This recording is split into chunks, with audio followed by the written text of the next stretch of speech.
yeroo dhumaaf kan dhagaa jirtan TV araaraa kan ilaaltan eessayyuu kan jirtan humna barichamoo fudhadhaa maqaa Yesuus Kiristoosiin. Waaqayyo gaafa si guddisuu barbaadu, Waaqayyo gaafa si jiraachisuu barbaadu, gaafa si sooromsuu barbaadu. Fira sirratti kaas, hiriyaa sirratti kaas.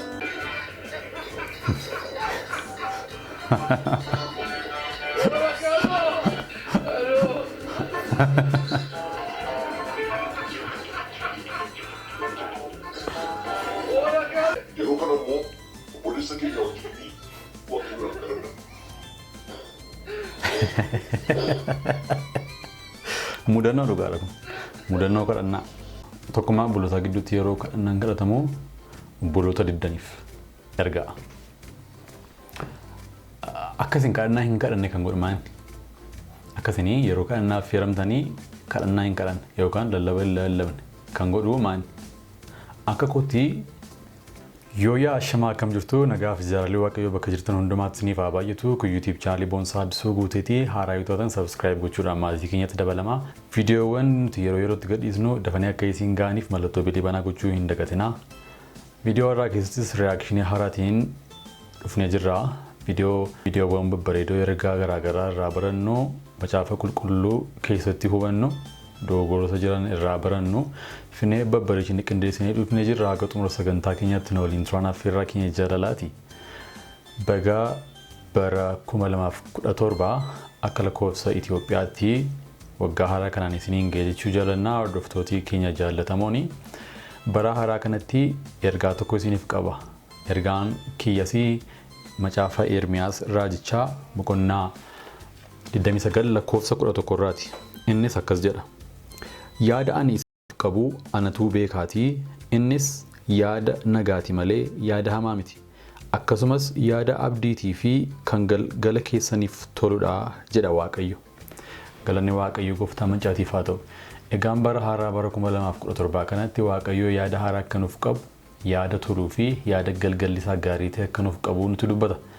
Kanaaf jireenya kee, jireenya maatii kee yaada Waaqayyoo keessa akka deddeebi'anuuf akka deddeebituuf gochuun yaada Waaqayyoo keessa deddeebi'uun akkasiif malu sagalee Waaqayyoo nu gorsaa jira. Waaqayyoo yaada si balleessuu hin taane yaada jireenya siif qabu siif qaba. Yaada galgala kee balleessuu hin taane Waaqayyoo yaada maatii keefis siifis fuuldura keetiifis yaada tolu, yaada galgalli isaa bareedu siif qaba jechuudha. Kan argachuudhaaf yaada Waaqayyoo keessa, fedhii Waaqayyoo keessa Waaqayyoof abboomamuu keessa deddeebi'utu siif mala. Barri kun bara itti milkooftu, bara itti irraa hafa qabaattu, bara itti jireenyi kee wal siif qixxaatu siif haa ta'uu jenna. Dhoksaan kanaa immoo Waaqayyoon sodaachuu keessatti argama. Egaan namni Waaqayyoon sodaatu jedha sagalee Waaqayyoo eebba bara baraatiin ni eebbifama, qabeenyaan ni eebbifama, umuriidhaan ni eebbifama, gammadaa ta'a. Waaqayyoo duratti fuula faara tola argataa jechuudha. Waaqayyoon sodaachuun nuuf haa baay'atu. Barri kuni bara nuti itti Waaqayyoof sodaannee, Waaqayyoof abboomamnee, Waaqayyoon sodaannee yaada Waaqayyoo keessa deddeebinu, Waaqayyoon tajaajilu. Isa Waaqayyoo nuuf kakate immoo hunduma isaa bara ittiin Waaqayyoo nuuf raawwatu nuuf haa ta'u isin jenna. Kun ergaa keenyaa bara 2017ti. Waaqayyoo hundumaan keenya yoo hamilkeessu. Yeroo dhumaaf kan dhagaa jirtan TV araaraa kan ilaaltan eessayyuu kan jirtan humna barichamoo fudhadhaa maqaa Yesuus Kiristoosiin. Ayyaana barichamoo fudhadhaa. Cabsaa baa rakkina jala, cabsaa baa kiyyoo jala, humna dhiiga Yesuusiin, humna dhiiga Yesuusiin, humna dhiiga Yesuusiin, humna dhiiga Yesuusiin cabsaa baa, cabsaa baa, cabsaa baa, cabsaa baa maqaa Yesuus Kiristoosiin. Ayyaanni Yesuus Kiristoos sinirra buufatu lafa jirtanitti sinirra boqotu ayyaan, sinirra boqotu ayyaan, sinirra boqotu ayyaan, sinirra boqotu ayyaan. Humna barichamoo fudhadhaa, humna barichamoo fudhadhaa, humna barichamoo fudhadhaa, humna barichamoo fudhadhaa, humna barichamoo fudhadhaa. Dhiiga walichaatiin, dhiiga walichaatiin. Lafa sagaleen kun itti dhagaamu hundumaa argamni ilma kee Yesuus Kiristoos haa dhagaamutti. Tadhagaamu argamni kee, tadhagaamu argamni kee, tadhagaamu argamni kee, tadhagaamu argamni kee. Dhiiga walichaa, dhiiga olichaan argamni kee itti dhaga'amu humnaan haguutaman siree rakkinarraa utaalanii kan dhukkubsatanii jiran hokkolanii kan jiranillee kan ciisanii jiranillee utaalanii kan maqaa Yesuus Kiristoosiin dhibee kamirraayyuu bilisa baa ammaa kaasee jira dhiiga olichaatiin. Wanti hundumtuu akka fedha kee hafaa ta'u malee.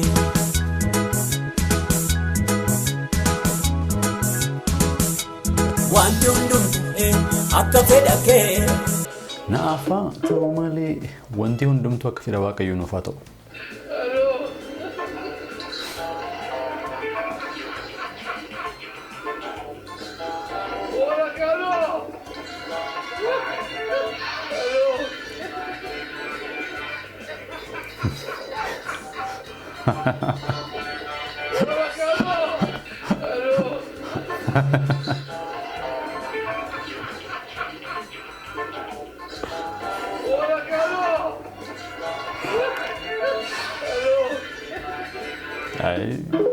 Tasuma qaqqabuu dadhabe.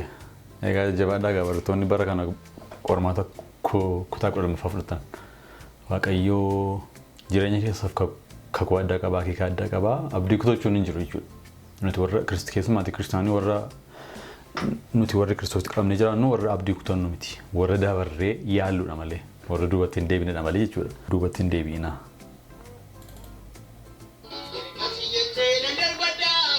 Inna bube kana nargata.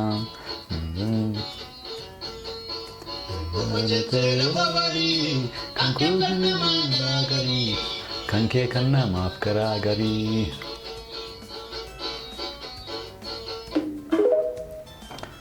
Baay'ee bareeda. Yeroo kana immoo obboleessa keenya wajjin Waaqayyoon kadhanna. Mudannoo dhugaadha kun. Mudannoo kadhannaa.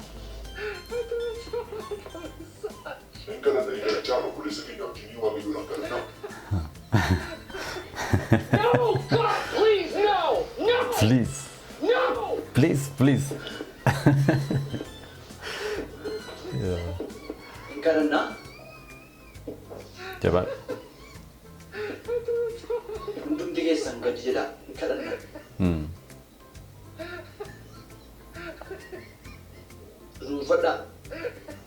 Belum pada sih. Untuk tiga sangka jeda. Enggak tapi malte. Ya apa kayak bal-bal nanti imbe. Oh. What?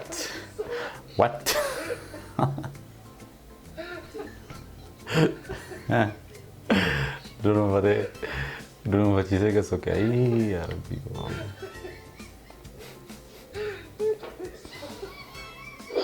Demera kurban.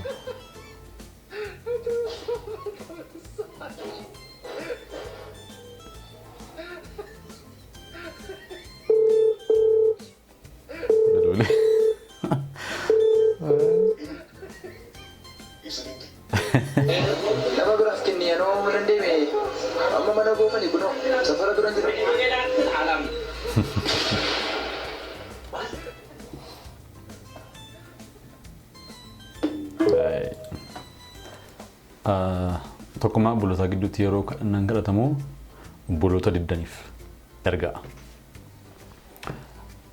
Akkasiin kadhannaa hin kadhanne kan godhaman. Akkasiin yeroo kadhannaa affeeramtanii kadhannaa hin kadhanne yookaan lallabne kan godhu maan akka kootti akka namoonni hin kadhanne yookaan akka namoonni ija hin jabaanne kan godhu maalidhaa akka kootti jechuudha. Jireenya kadhannaa dhabuu, jireenya macaafa qulqulluu dubbisuu dhabuudha. Namni macaafa qulqulluu dubbisu namni kadhannaa kadhatu waan dubbatu nabu yookaan akka itti kadhatu hin wallaalu. Maaliif macaafa qulqulluu dubbisu waan ta'eef, macaafa qulqulluu irraa bara waan ta'eef. Macaafni qulqulluun immoo kadhannaas nu barsiisaa, lallabas nu barsiisaa, ergaa nuu kennaa, ija jabeessa nu godhaa, maal akka kadhannu nutti hima. Macaafa qulqulluu dubbisuun jechuudha. Kadhannaa kadhachuun immoo Waaqayyoon akka nuti dhaggeeffannu, hafuura qulqulluun akka nu geggeessu, maal akka kadhannu kan nu geggeessu, kan nu jabeessu, kan nutti himu, akka itti kadhatan maal akka kadhachuu qabnu kan nutti himu direction kan nuuf kennudha. Kanaaf tarii obboloonni yeroo kadhannaan isiniif kennamu kadhadhu yookaan immoo Isa duwwaa yoo taane namaaf kadhachuumtiyyuu kan isinitti ulfaatu. Akka gootanii isin tokko macaafa qulqulluu dubbifadhaa. Macaafni qulqulluun dubbii nutti himaa, ergaa nuuf kennaa, maal akka kadhachuu qabnu nutti himaa, sagalee nuuf kennaa. Jireenya keenya keessa sagalee Waaqayyoo duwwaatu guuta jechuudha. Sagalee Waaqayyoo macaafa qulqulluutu guuta. Sagalee Waaqayyoo isa Waaqayyoo karaa hafuura isaa qulqulluu nuuf kenna jechuudha. Kanaaf macaafa qulqulluu jabeessanii dubbifachuu qabdu. Jabeessanii irra deddeebiidhaan utuu gargaaruun guutuun dubbifachuu qabdu. Inni lammaffaan immoo kadhannaa kadhachuu qabdu jechuudha. Yeroo hundumaayyuu kadhannaa kadhachuu. Maaliif? Kadhannaa yoo hin kadhannu ta'e macaafni qulqulluun nuuf hin ifu. Macaafa qulqulluun nuuf hin ifu jechuudha. Kadhannaa kadhachuu qabna. Kadhannaa jechuun Waaqayyo wajjin hariiroo jabeeffachuudha. Waaqayyo wajjin dudubbachuudha. Waaqayyo irraa dhaggeeffachuudha. Waaqayyotti immoo dubbachuudha. Kanaaf jabaadhaatii akka ija jabaattaniif akka sodaan isin keessaa ba'uuf macaafa qulqulluu dubbifadhaa. Kadhannaa gargar hin cinnes kadhadhaa. Akkas godhaa. Kanaan achi akka obboleessa keenya kanaa taatu jechuudha. Waaqayyo gaafa si guddisuu barbaadu, Waaqayyo gaafa si jiraachisuu barbaadu, gaafa si sooromsuu barbaadu. Fira sirratti kaasa, hiriyaa sirratti kaasa, nama sirratti kaasa. Gaafa kana hin gungumin. Maaliif akkas na godhe Waaqayyo maaf natti callise jettee hin gungumin. Waaqayyo sin dhimne. Waaqayyo isa har'aa dhoftaane lafa boruun keessa siin jedhee sii kakate sanatti si ceesisuudhaafi nama sirratti kaasa. Yaa obboleessa koo Waaqayyo maaliif na dhiise? Fira koo maaliif natti kaase hin jedhin. Galatooma. Viidiyoon kun yoo isinitti tole viidiyoo kana Waaqayyoo yeroo dubbatu Hoosee boqonnaa 14 lakkoofsa 9 akkas jedha. Hoosee. Egaa ogeessi eenyu ree? Innoo kana hin hubataa, hubataan immoo eenyu ree? Inni kana beekuu bira hin ga'a. Karaan Waaqayyoo hundinuu sirriidha. Warri qajeelonni isa irra hin adeemu, warri morman garuu isa irratti gufatanii hin kufu jedha. Kun xumura dubbii sagalee Waaqayyoo jireenya keenyaaf kennedha. Innis maayini? Ogeessi eenyu akka ta'e, inni eenyuun akka ta'e, ogeessichi immoo eenyu akka ta'e akka nuti hubannuuf.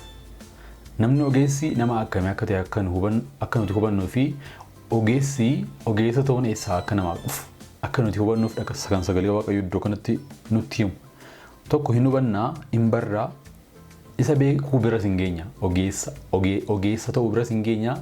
Ogeessi eenyu akka ta'es bira hin geenyaa hin hubannas jechuudha. Ogeessi kuni karaa Waaqayyoo isa kam akka ta'e beeka inni. Karaan Waaqayyoo isa kam akka ta'e beeka. Kanaaf ogeessi kuni karaa qajeelummaa irra hin adeema. Inni waan qajeelaa ta'e waan sirrii ta'e beeka jechuudha. Kana jechuun Waaqayyoo tokkoon keenyaaf karaa nuti irra deemnu qaba. Karaa sirrii, karaa qajeelonni irra adeemanidha. Kanaaf jireenya keenya keessatti akkuma namni kun fakkeenya fudhatee ta'uu mala. Garuu kan kee yookaan kan koo akka nama kanaa ta'uu dhiisuu danda'a jechuudha.